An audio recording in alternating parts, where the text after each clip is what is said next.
Okay, good afternoon everyone. Welcome to Farrer Park Hospital's CME webinar. Today's topic is Proton Beam Therapy for Dummies. I am Michelle Singh, a consultant radiation oncologist at Asian Alliance Radiation and Oncology, or AARO, and I will be the chair for today's webinar. Before we begin, just some house rules. We would like to inform everyone that you will be muted throughout the session. However, you will get to share your thoughts and raise questions using the Q&A function. By simply clicking on the Q&A button at the bar below, you can type in your questions. Dr. Tan will try to answer all the questions live within the duration of today's sessions. On CME Point accreditation, no further action is required from you as you have already filled in your MCR number during registration. You are required to attend at least 75% of the lecture. Your Zoom login name, email, login and log out time will be captured by Zoom, and the Zoom report may be submitted to SMC for audit purposes.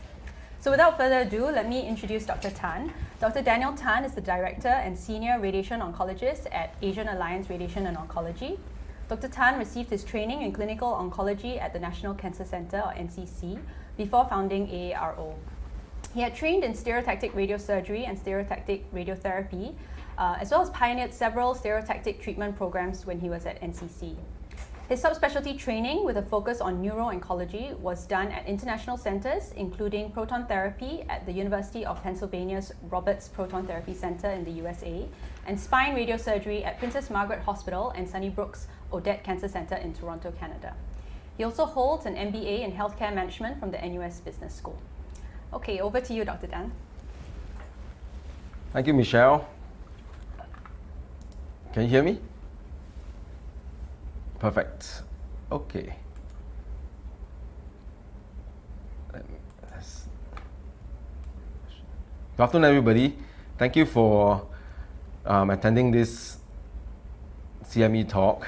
And I know that there are some friends from, I believe, around the world who are tuning in to this. So thank you for showing up. And I hope I will be able to deliver a dummy level lecture on proton beam therapy. And I've entitled this lecture, Capturing Imagination, Staying Grounded. And that's a picture of a moonshot, which was the theme several decades ago in the quest for the cure for cancer. Okay, we're done with the house rules.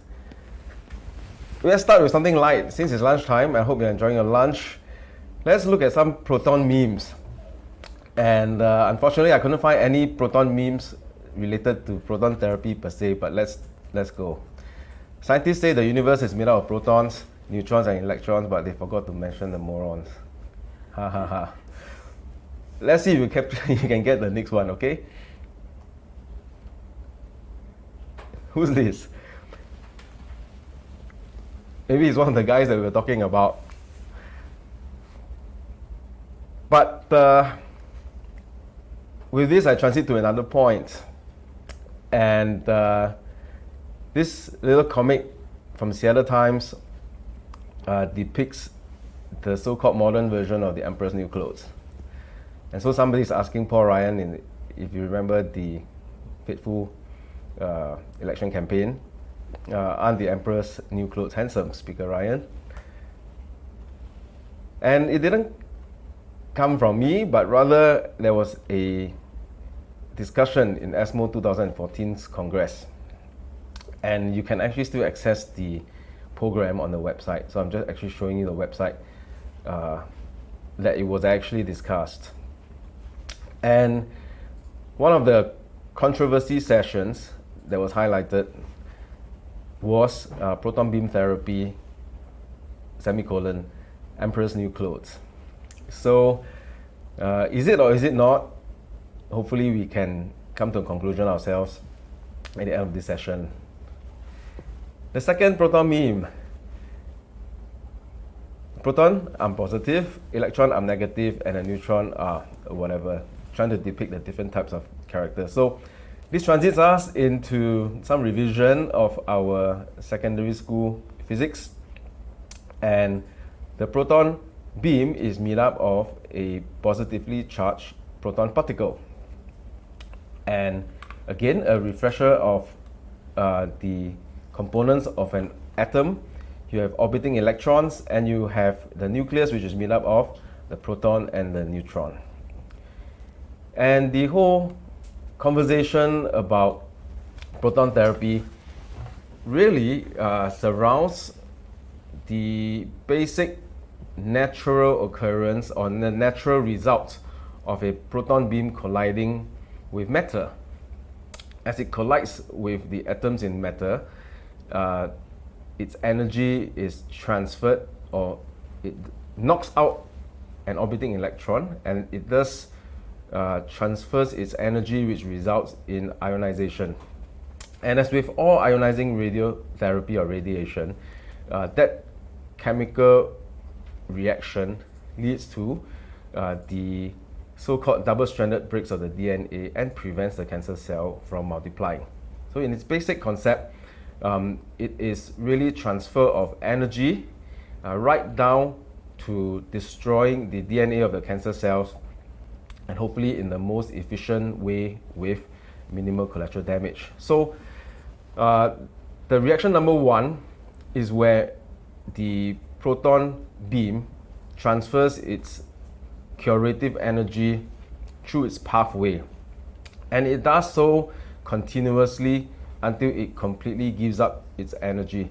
The second and the third interactions, which is less dominant, basically demonstrates what happens at the edge of the beam, or the so-called penumbra, whereby the impact of the proton onto the electrons isn't as dramatic as a photon will, thus allowing the proton beam to be sharper at its side. And finally, when it impacts on the neutron and it releases all its final energy, it ends there and it doesn't proceed beyond. Hence,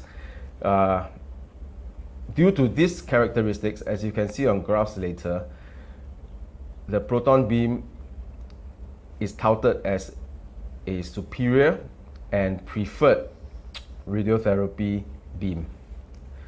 So, a couple of preambles. It is one of the most difficult talks I have prepared before, simply because I think I really wish to convey some knowledge and perspectives to our listening audience. However, it will ultimately be introductory, because I would say that even non-radiation oncologists will struggle to understand these details. What more the general practitioner, and even less the layman. So I actually hope to pitch it at the layman level, and it is really a curation of information. Nothing comes from me originally except the analogies that I'll share with you later. And I'll address some common conceptions with some technicalities, and I'll keep it as small as possible. There'll be lots of analogies, and that's original, that comes from me. But the idea of having analogies is to provide a framework for all of us, so that we will be able to think correctly about proton therapy. It's so important because once we reduce that information asymmetry, whether as a referring doctor or as a patient, then we will be able to choose wisely. Otherwise, we will be swayed by a lot of noise. And believe me, later, as you will see, the amount of stakeholders involved in this entire proton industry are many, and we can get lost in the discourse. So the focus of my talk will cover these various pointers. Number one, I will talk about some proton therapy concepts. Next, I will talk about proton technologies and terminologies. Then I will cover proton therapy in society. And finally, I'll talk about proton therapy and me. This recommended readings is for oncology professionals and anyone who's really interested in proton therapy. The special proton therapy feature by the British Journal of Radiology, published in 2020 is, I would say, by far one of the most comprehensive and up-to-date, I would say, paper or edition on this topic. And it covers the history, the state of the art, and future directions. So this is highly recommended for those who really want to dive deeper into the subject. There are only 5 FAQs, and I hope I can complete it within 45 minutes. I'll try, though I have a reputation for overrunning. First question, is proton therapy a new type of cancer treatment? And what is the fascination over it? Okay, go to any website of any new proton center and they will tell you that the latest advanced cancer technology has arrived in wherever that is, and then all the promises. But let's look at this table, and these slides come from the University of Leuven in Belgium, and you will see that in fact the first patient that was treated with proton therapy was at MGH, and this was in the 1960s. So proton therapy is not new, but you can see that what has allowed proton therapy to be delivered in a non-custom built institution or research setting was its commercialization and standardization over the past decades, aided by advancement in engineering and computer science. In the same way that photon-based radiotherapy has accelerated rapidly over the past 2 decades as well, proton therapy was then able to catch up in that sense. So, what does the meaning of new mean in this instance? Proton therapy is not new, but technology that now enables the useful clinical application of proton therapy is new and up and coming. So not all new things are good, right? But as we will see later, it is not new, but it is newer compared to the very mature and established and advanced technologies surrounding photon therapy. Okay, so more on the technology later, but we'll carry on to still answer our first FAQ. Now, the other way to think about, or the other important point to make about proton therapy and the way to think about it is that its standardization and commercialization journey is the same as the journey of photon therapy. And at the end of the day, what we want is to integrate the so-called image guidance technology and the interfaces that we and our colleagues, our radiation therapist colleagues do on a daily basis would be similar. So if we use a transport analogy, whether it is air transport or land transport, we are not trying to change the way we travel. The systems of roads, the systems of flight controls, etc. remains the same, but we want to introduce a newer, better, and more efficient vehicle. So that's the idea behind proton therapy. And this is important to bear in mind considering the people involved in this industry. Because if we are talking about introducing something completely new, then we need to revamp a completely new team. However, remember again, we are trying to introduce a better car, think electronic vehicles or electric vehicles, or a better plane. That's the idea behind proton therapy. So going back now to the proton beam and what's so fascinating about it.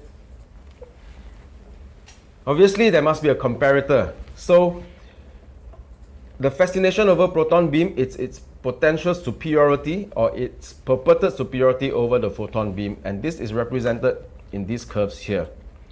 You find them anywhere on Google Image, and I found two which I feel is helpful for us to understand. On the left, depicts the pathway and the energy deposition of a single photon beam as compared to a single photon beam. And there are two aspects to note. The photon beam does have an advantage over the proton beam in the sense that there is actually what we call skin sparing. Okay, you can see that it takes some time to build up before it reaches 100% of its dose and deposition before it then drops down. So at some point, in a very shallow way, there is lesser dose deposited by the photon beam than the proton beam. Whereas the proton beam starts low, remains low, in the same way that it interacts in the so-called inelastic Coulomb interaction.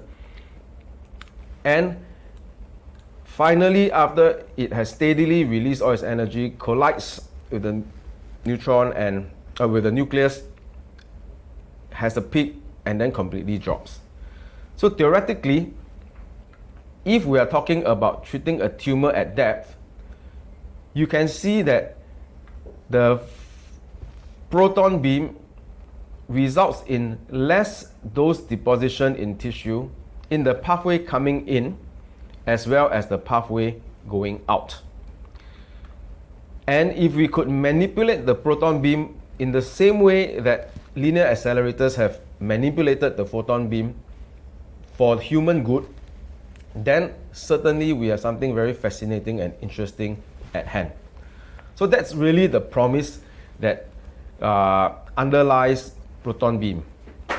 However, you know that a single beam will not be able to do much, and you need a combination of beams, and you need a collection of direction of those energies coming in to eventually give the tumor the dose that we want. And when that happens, we have a slightly different picture here. So the way to exploit the proton beam is to actually so-called spread out the Bragg peak phenomenon across the path length of the tumor so that we can eventually give the entire tumor, which sits at a particular range of depth within the body, the dose that we want. And if we are able to do that effectively, we can see then in the red areas the excess dose that is spared from being deposited in the patient. And the hope is that in doing so, we will be able to spare side effects from the patient, and with the reduction in side effects, potentially escalate the dose to give a higher dose, which leads to a higher cell kill, which leads to a higher cure. More on that later. So we jump right into one very prominent and obvious example of the advantages of proton beam therapy, and we do that especially for children with CNS malignancies such as medulloblastomas. This treatment is called craniospinal irradiation. Well established, can lead to good cures, up to 50% post-operatively in patients with so-called normal risk medulloblastomas. Has been given for the longest time, but look at the difference between the dose distribution of an old three-dimensional plan, which does its job, versus a proton therapy plan, which does the job but without half or more of the dose splashes compared to the three-dimensional plan. So if you look at the difference between the extreme left and extreme right image, the difference in the dose deposited is really great. But don't forget, the same advancements that have allowed the exploitation of the proton beam has also improved the exploitation of the photon beam. And so with our current state-of-the-art volumetric arc treatment or thermotherapy treatments, you can also see that the so-called medium doses have been reduced significantly. And the issue now really lies in the low doses, which is the light blue doses, which will continue to exist in photon-based treatments that are kind of exposed to the patient as a result of the cause of the photon beam targeting the craniospinal axis. But if you look at the therapeutic doses, whether it is the proton beam or the volumetric arc beam, they are similar in nature. So in pediatric patients, what we are doing is we are reducing very significantly the low doses, and in some way, if you look closely to the green color areas in the volumetric arc plan and the tomotherapy plan, in some ways a reduction in the medium doses represented by the green for pediatric patients. And because pediatric patients are particularly prone to side effects in relation to these stray doses, it is undisputed that proton beam therapy is the therapy of choice for patients who require craniospinal irradiation, and even in younger adults who require it. Two side effects categories: one, hormonal and growth deficiencies in kids, and two, the risk of second cancers in relation to exposure to stray doses. So, why are people fascinated with proton beam? Its promise lies in the potential to widen the radiotherapy therapeutic window due to the superior energy deposition characteristic of the proton beam. So, all forms of therapeutics and cancer treatment is no different, relies on the difference in response to a treatment by the cancer cell or the offending agent versus the normal cells. And the wider the therapeutic window, the more confidence we have in taking down the enemy. It's as simple as that. And the nature of the proton beam, if we can exploit it to its max, will then allow us to have a very robust therapeutic window that we can go to hunt down cancer, right? And it's helpful when we talk about proton beam to think in terms of high doses, medium doses, and low doses. So when people say it's better, then we must ask, better in what sense? Okay, so I want to introduce this concept high, medium, low to you early on in this talk, so that when you hear people's conversations or recommendations, you'll be able to further probe to find out in what way are you going to get the advantage, all for your patients. Okay, and again, in a very simple way to think about, if you have lesser stray doses, you have lesser side effects. And you know that sometimes low doses do not even cause any side effects. Then the question is, okay, how about random side effects like second cancers? And then you end up discussing all the models as to how much exposure will lead to what, how many percent increase in cancer risk at how many years, that sort of thing. Very theoretical, but people do talk about it. And the other aspect of proton beam, as mentioned before, if we are able to reduce the side effects and we are able to dose escalate, then we can get higher cell kill with better cures. So when you look at those plans compared to one another, many papers in the early days of proton therapy, I would say over the past 10 years, half or more of the studies are what we call in silico studies. Silicon Valley in silico, and they all purport to show dosimetric superiority. Unfortunately, it isn't that clear that dosimetric superiority equates to clinical superiority in many cases, or at least not yet.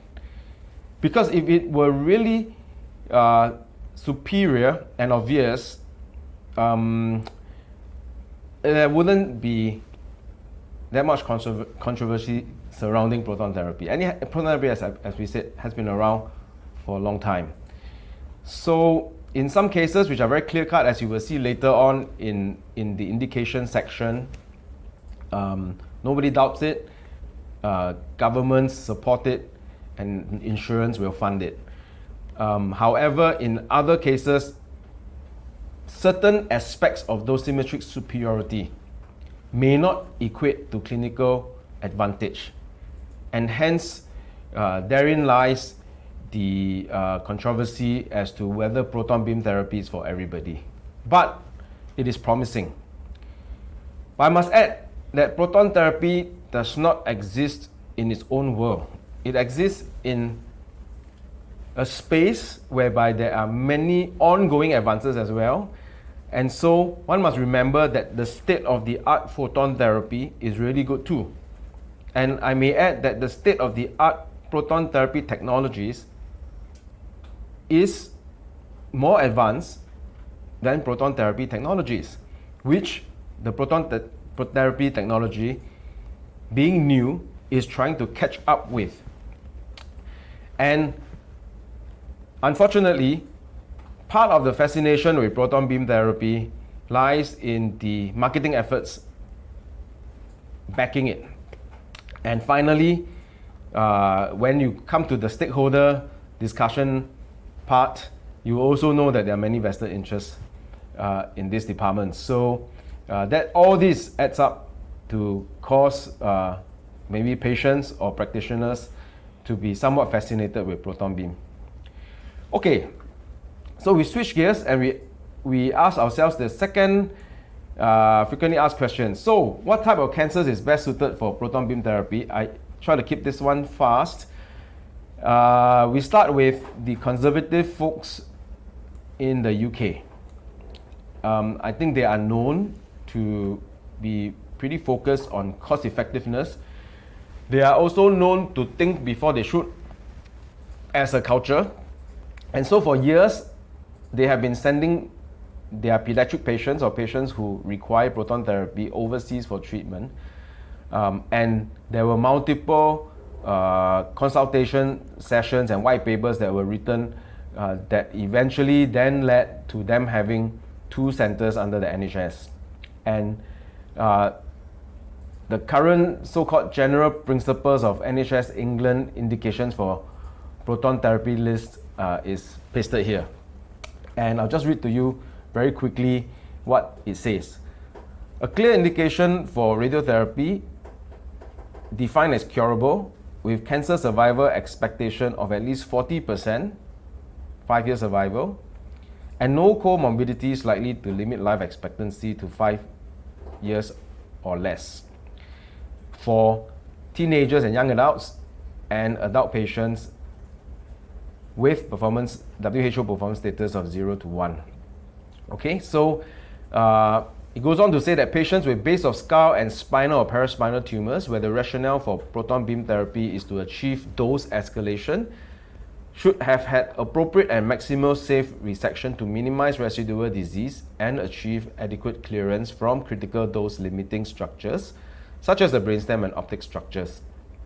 And the patients should have adequate post-operative stabilization, but without metal implants that may compromise target volume determination or dose distribution. So what we talked about, the proton beam traversing matter in ordinary circumstances such as body tissue, we can predict its pathway, but whenever there is metal or implants in its path, modern and current proton technology is unable to be certain about the dose distribution once that interaction occurs, as compared to a more higher certainty in the use of photon therapy. So following on, there should be no evidence of distant metastases with the exception of rhabdomyosarcoma and Ewing's tumors in children and teenage and young adult patients, where limited and only lung disease that has a good partial response to the initial radiological assessment after chemotherapy will be considered for referral and treatment. So very clearly, they understand that in terms of long-term side effects, the reduction in low doses and plus minus medium doses will benefit patients who will be able to make it there. Hence, the purpose of these general principles. Going down to the details, base of skull tumors which are radio-resistant, so commonly we know chordomas and chondrosarcomas, they need higher doses than is possible with, I would say, previous generation photon radiation therapy. Current generation photon radiation therapy actually can, in some cases, provide that dose escalation when required as well. But having said that, I think nobody disputes that using proton therapy to these tumors allow us to dose escalate pretty easily and in a straightforward manner. So if we have patients with chondrosarcoma or chordomas, our first port of call will be proton therapy. So moving on, spinal paraspinal tumors, paranasal sinus tumors with base of skull involvement. These are the so-called clear indications for PBT in adults in the NHS. As you can see, not a lot. Okay, and then it goes next to teenagers and young adults, and basically it covers most pediatric tumors as per pediatric indications.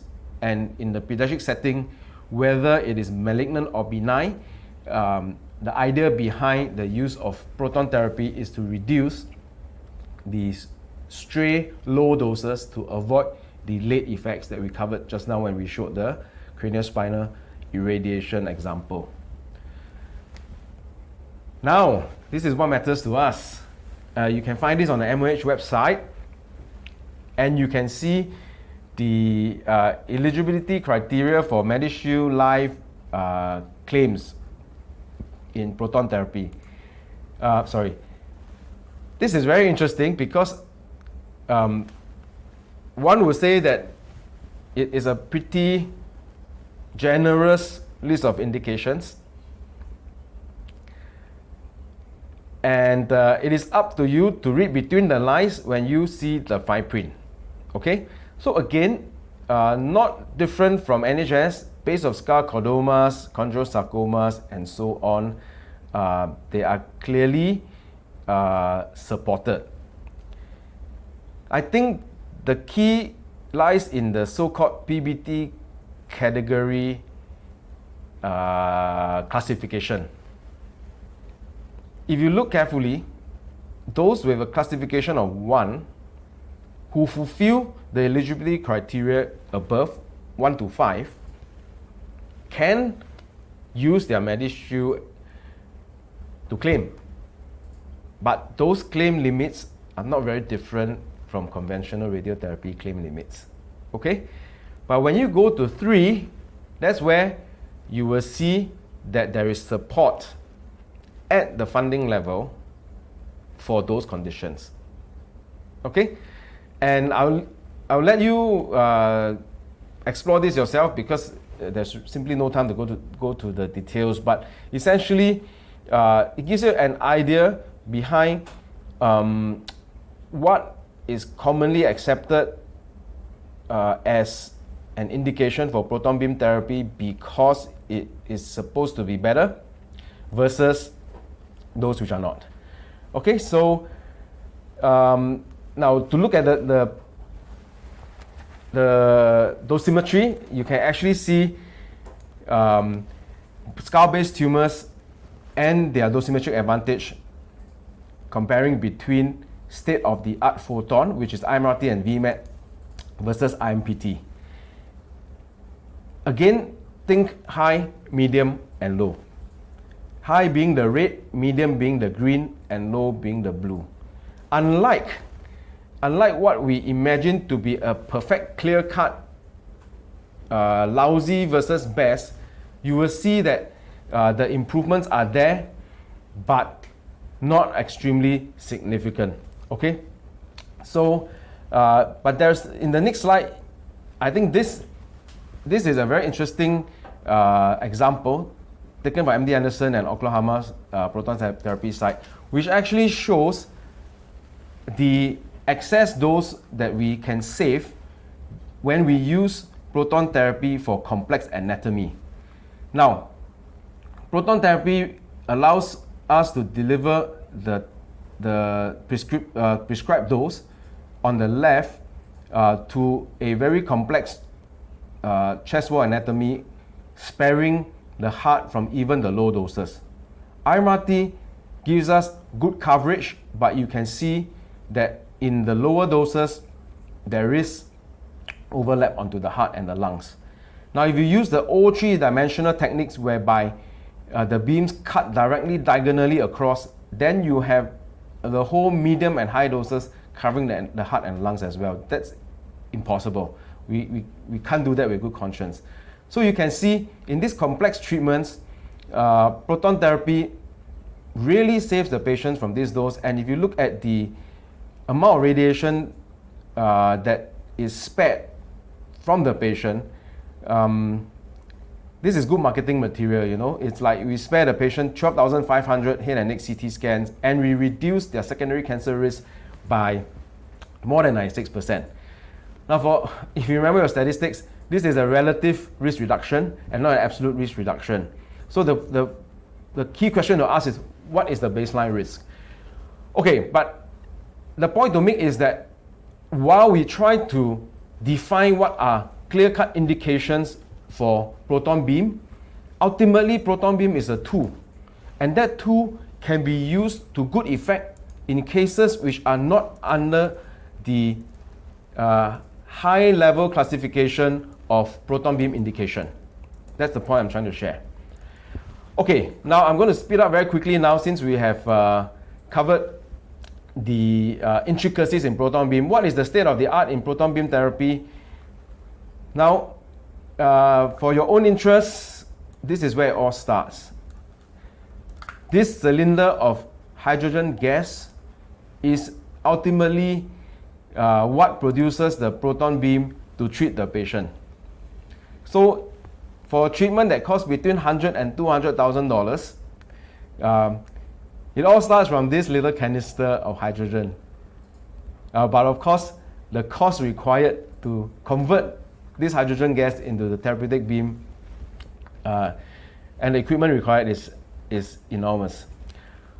The ion is produced. It is first accelerated electrically by a linear accelerator, and then after that, whether it is a cyclotron or a synchrotron, it is further accelerated by electromagnets until it reaches the energy that is required to penetrate the body. It goes through what we call an energy selector, then it comes out in a gantry that sprays the beam or delivers the beam to the patient. In short, that's really the whole process that converts hydrogen gas into a proton beam to treat cancer patients. And now, from a graphical form to an actual form, this is how it looks like. What's the state of the art? I think there's still role for a huge proton center, but in the past, there wasn't a choice, and those who wanted to delve into proton therapy had to find a land the size of a football field in order to fit it. But now, it has reduced to the size of either a tennis court or a basketball court with the so-called single gantry compact system units. And in the past, a lot of effort was required to modify the shape of the beam by what we call compensators to eventually be able to deliver the beam to the tumor. But now, in the same way, the easiest way to describe it for a layman, in the same way that you can do 3D printing, there is what we call pencil beam scanning that actually paints the dose point by point, spot by spot, to be able to deliver those effectively. So that's the state of the art. And why is it important to have pencil beam scanning? Because that is only that's the only way you can exploit the advantage of the proton beam. Because look at the excess dose that was covered by the old so-called passive scattering method compared to a PBS method. And if we are going to tout proton beam as a superior beam with better dosimetry, which results in the clinical effects that we want, then I do believe, and as with the current opinion, that pencil beam scanning is what is required. Now, this is just a quick point now. This is as technical as it gets, that the problem with proton therapy is the issue of range uncertainty. The amount of dose distributed matters most in regard to the type of tissue the proton beam interacts with. And towards the end, where it gives up all its energy, it can vary with patient positioning, internal organ motion, and change in the anatomy of the tumor.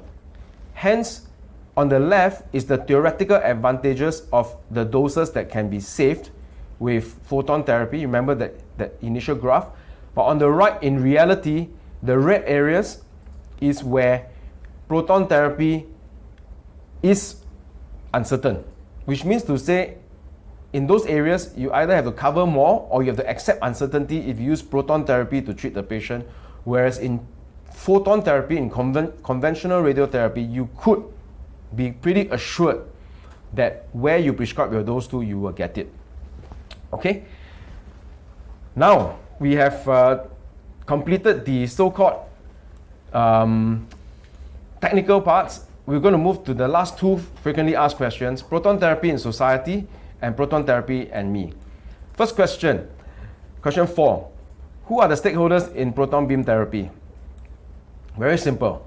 Be aware that it's not just about patients and doctors.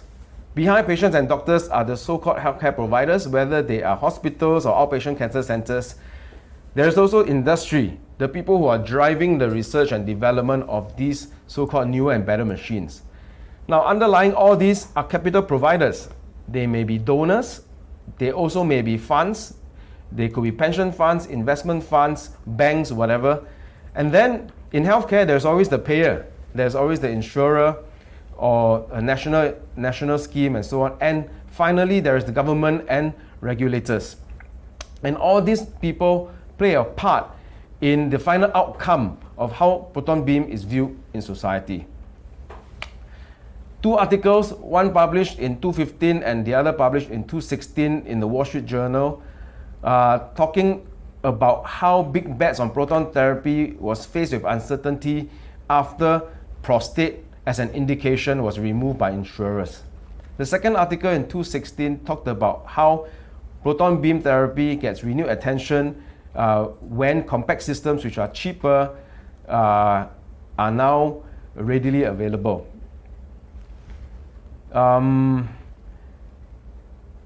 Quick one.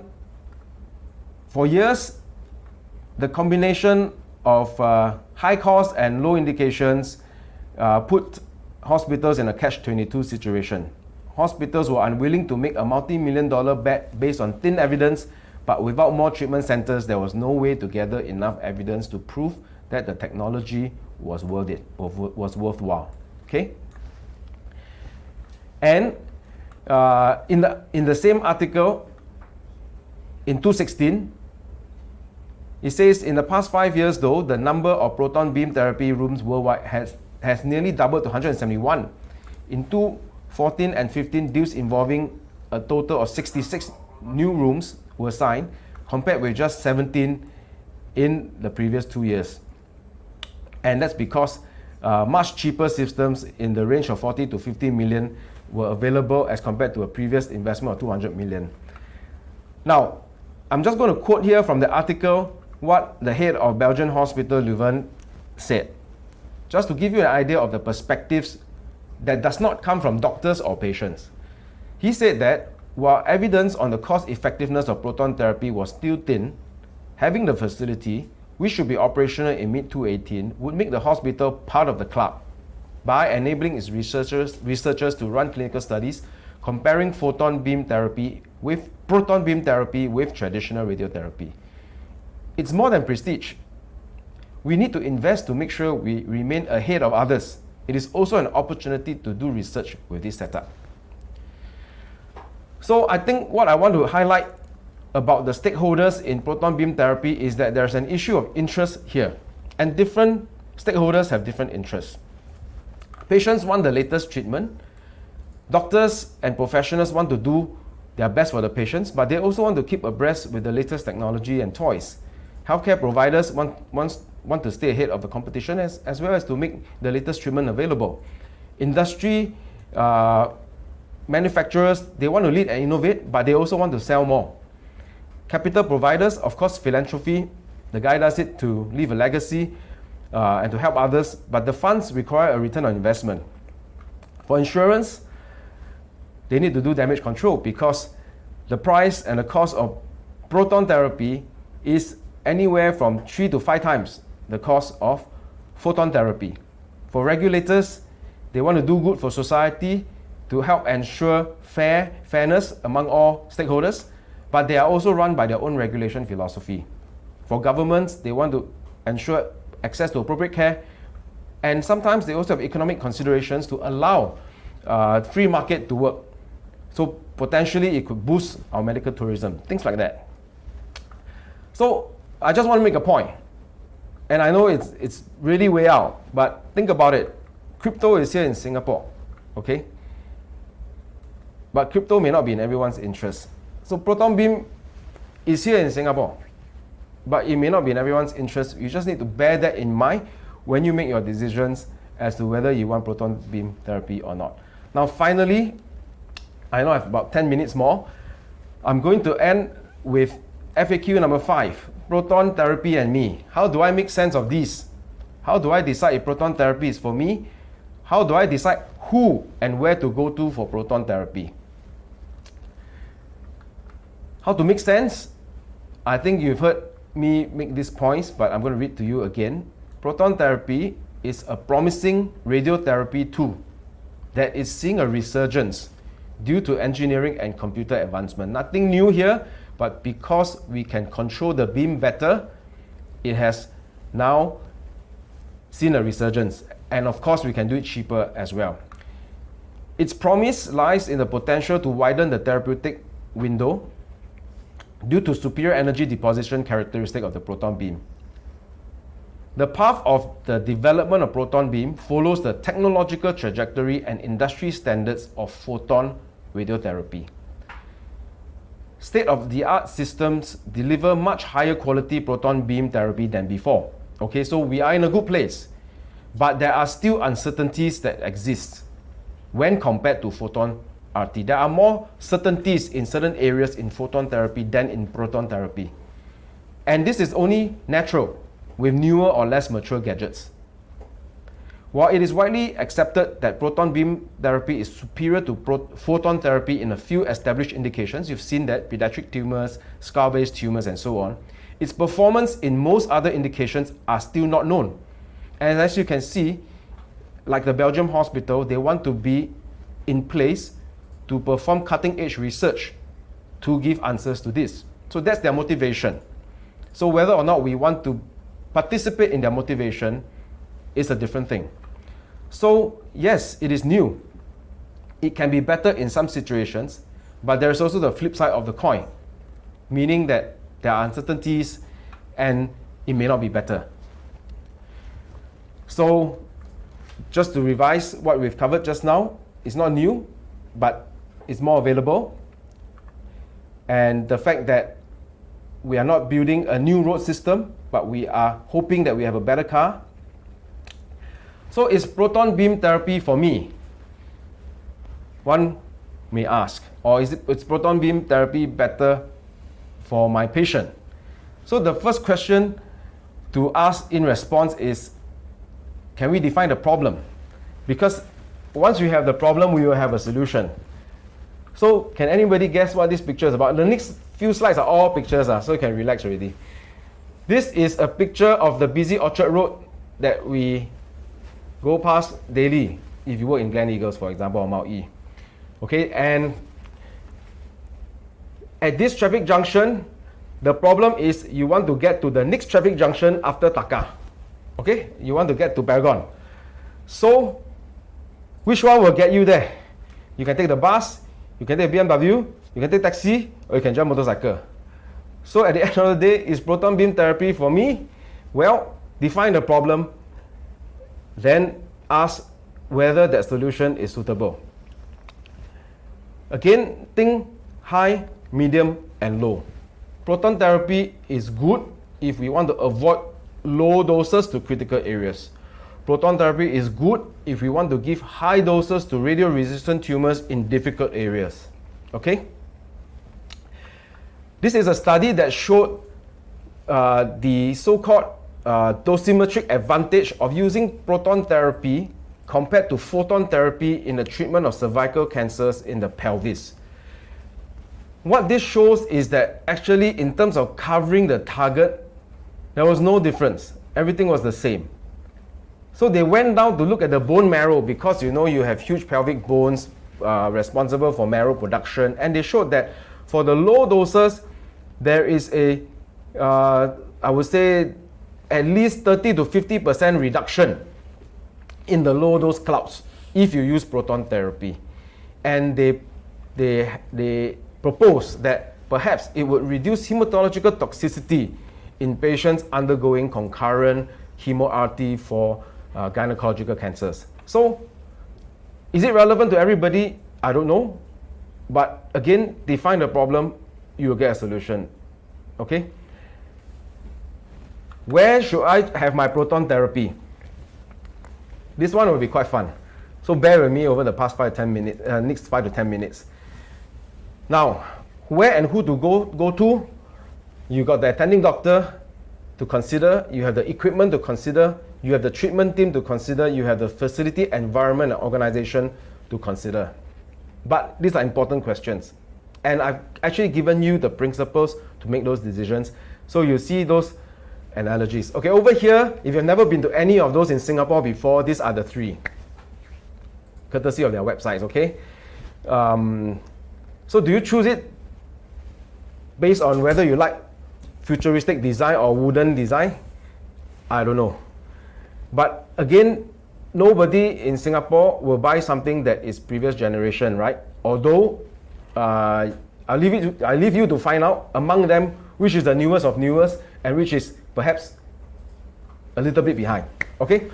So, but as it is, all of them are state of the art. All have pencil beam scanning, all have rotating gantries, whatever. But do you decide just by its appearance? You'll be making a mistake if you do so. Okay, so now is the fun part. This comes from Top Gun Maverick, okay? And in the final scene, you see that he's using an F-14 Tomcat to fight a 5th generation Su-57. And the question will be, from the pilot's perspective, which is more difficult to maneuver and win if you are putting these 2 machines against each other.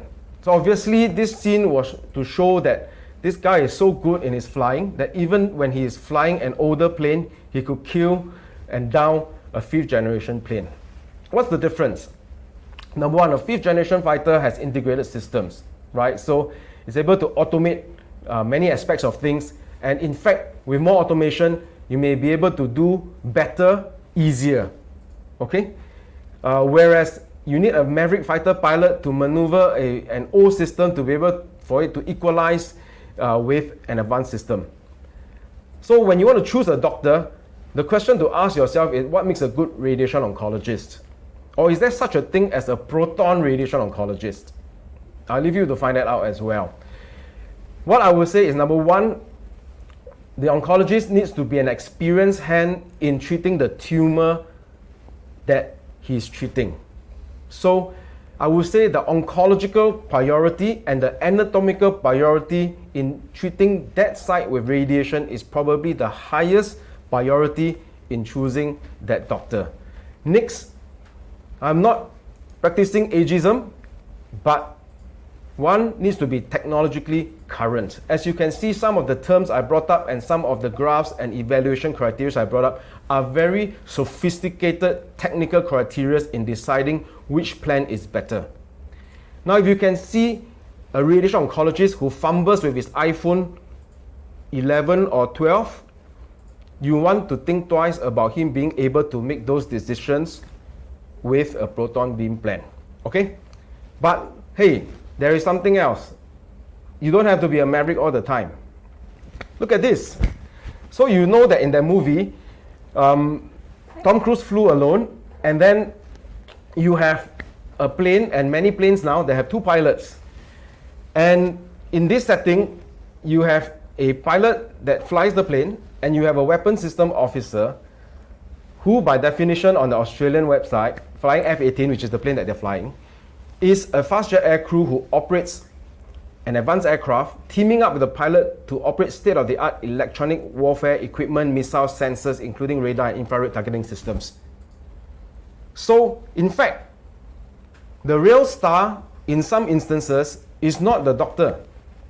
Because the doctor does what he does. He's great, he's good, he's a steady pair of hands in navigating that tumor. But in terms of navigating the proton therapy dosimetry for that tumor, it may very well be the unknown and unnamed medical physicist. So you need to be clear that proton therapy requires a team. Lastly, can you fly an aircraft without an aircraft carrier? This was the scene whereby he landed that half broken, half damaged F-14 on the aircraft carrier, and everybody ran out. Were these the cheerleader team? No, they're not. They were all there making sure that the aircraft carrier works to allow the plane to land. I just copied a picture from the Oklahoma Proton Center website just to show their clinical team. The old days of having just skeletal staff in running a typical linear accelerator department no longer works in a proton therapy center. You actually need to have an engineering team to keep that machine up and running, and they cost a lot, by the way. And apart from the engineering team, you need a strong physics team to be able to do your QAs and the so-called upkeep of the machine and its parameters. And then you need a proton dosimetry team that actually does the proton therapy plan. In this case, the doctor drives the car. Yes, driving an electric vehicle versus driving a petrol-driven vehicle is the same driving, but you need to understand the nuances of an electric vehicle, for example, so the doctor needs to understand the nuances of a proton beam plan. And then the therapists need to know how to handle the machine, and so does the nursing. So it's a huge, entirely so-called proton-focused team that is required. So treat where and who to treat. Please know that these various pointers matter, and that one is only as strong as its weakest link. What you can't see can hurt you. So in the evaluation, perhaps either by visits, by consultations, by references, be clear where you will get the good advantages that proton beam promises to give. Okay, so I'm going to conclude. Back to the Emperor's New Clothes. In that talk, in 2014, I'll just jump to a conclusion. You can find it online as well, this article. The overall conclusion was that proton therapy does have its place. It is not an emperor that has no clothes. It can be better than photon therapy in some cases. It is expensive at present and may have fewer post-treatment adverse effects. So we are lucky and happy that the emperor has clothes and we're not dealing with a moron. Okay? Now the next picture, I hope you catch the message of it. I thought it's pretty cool. So the new old emperor has clothes, but his full potential remains to be seen. Okay? We're not dealing with something that we don't know about. Proton therapy is familiar to us, but it has new and provides potential and promise for the future. But as with this current administration, the full potential remains to be seen. So, in conclusion, proton therapy for dummies, let's remember the phrase, capturing imagination but staying grounded. Thank you very much. Thank you very much, Dr. Tan. We'll just give you a few moments to catch your breath after speaking for an hour. Just a reminder for everybody, if you have any questions, please do type it into the Q&A. I think we do have some time for a couple of questions. So if you do have any questions, just type it into the Q&A Maybe while we're waiting for questions, Dr. Tan, I'll start. I guess for us in Singapore now, there is a list of indications, but it's not comprehensive. Not every disease is listed there. For the diseases that are not listed there, do you think something like, say, stereotactic radiotherapy is a good alternative? Thanks for the question. I actually think, nobody knows for sure what the future will be, because while the indications have been listed, the actual process of claiming and getting those claims approved still remains to be seen. But based on the indications listed, one can say that the ministry has taken a pretty non-restrictive and a pretty open view towards the application of proton therapy as a treatment modality.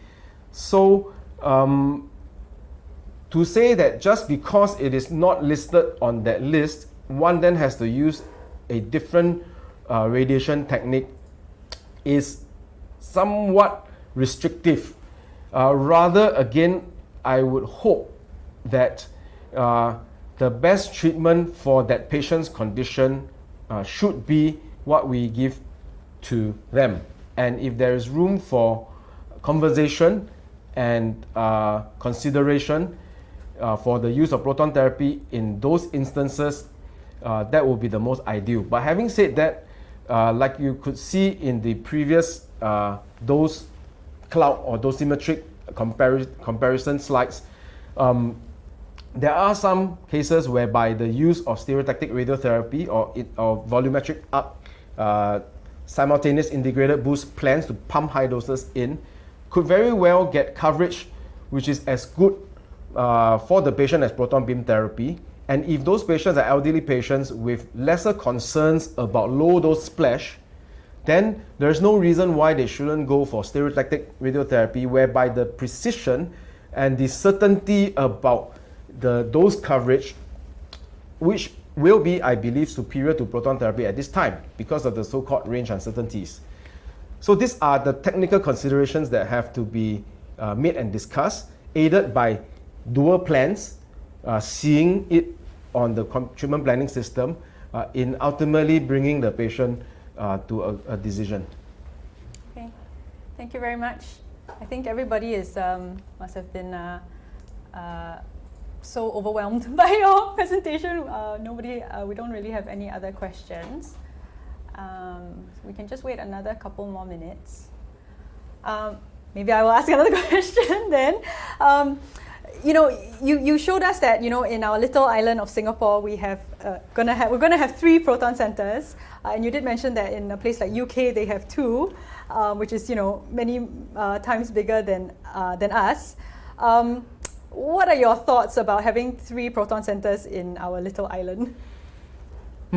I think let's go back to the fundamental principle and question, which is how do we model the demand and the utilization of proton therapy in a population.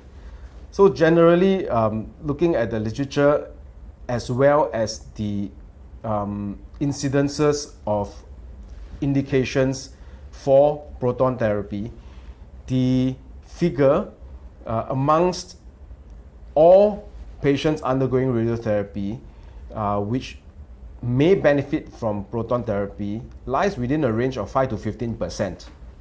So if we want to be in the middle, we can have the assumption that perhaps 10% of all patients who require radiotherapy may benefit from proton therapy.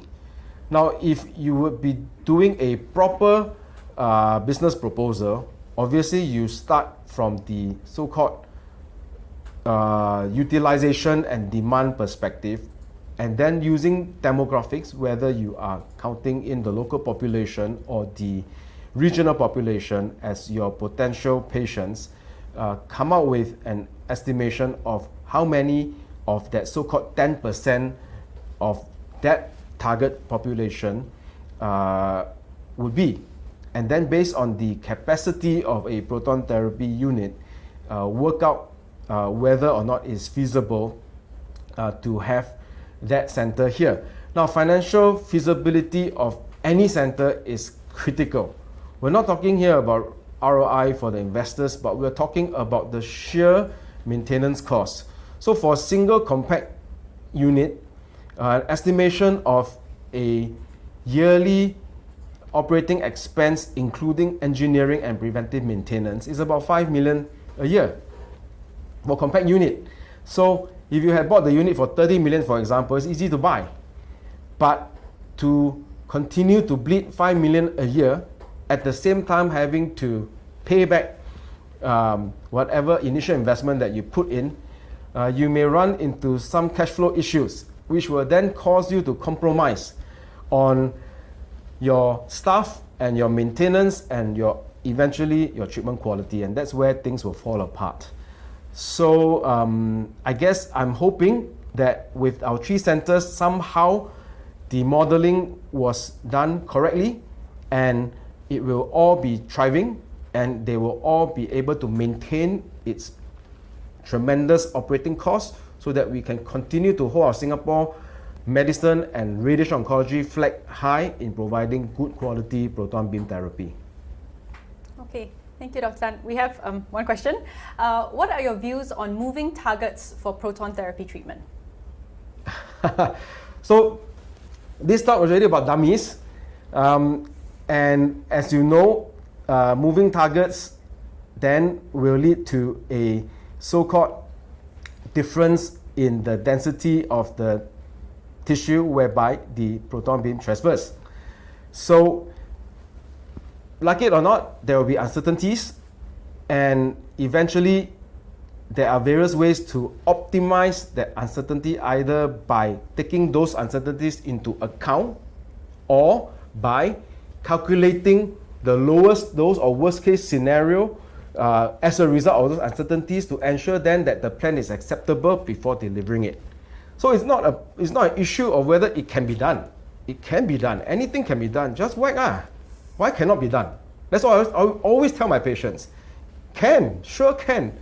But at the end of the day, will that advantage that we claim that proton therapy has still be maintained compared to the other technologies, mature technologies that we have that can now be used to manage those uncertainties? So that's my opinion on it. Okay, thank you very much, Dr. Tan. Thanks for taking your precious time to speak with us. I think we will draw the session to a close. For everyone else, before you leave the session, please help us with a poll to let us have your feedback on the session. So thank you very much for your time. Stay safe and have a good week. Thank you. Bye-bye.